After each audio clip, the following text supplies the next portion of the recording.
سأل فتى والده: ما معنى الفقراء يا أبي؟ فقال الأب: الفقراء من تكون جيوبهم خاوية. فقطع الابن أباه بفضول وقال: وهل تعرف أشخاصا فقراء؟ فرد الأب: سأصطحبك إلى مدينة فقيرة لترى كيف يعيش فيها الفقراء. ذهبا وأمضيا عدة أيام، وفي طريق العودة سأل الأب ابنه: هل رأيت ما معنى أن تكون فقيرا؟ وماذا تعلمت من رحلتنا هذه؟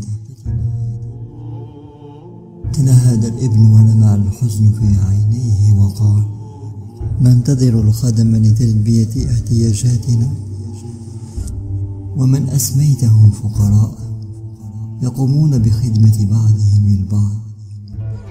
نشتري طعامنا وهم يأكلون مما يزرعون.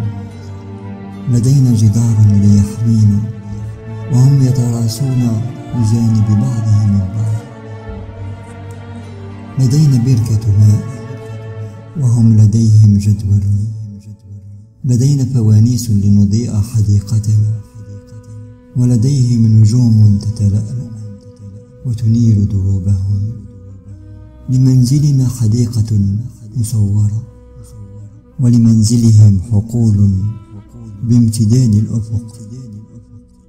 دهش الأب من بصيرة ابنه، لتأتي جملة أخيرة من الابن وتنزل كالصاعقة على مسمع الأب: أبي، لقد علمتني كم نحن فقراء.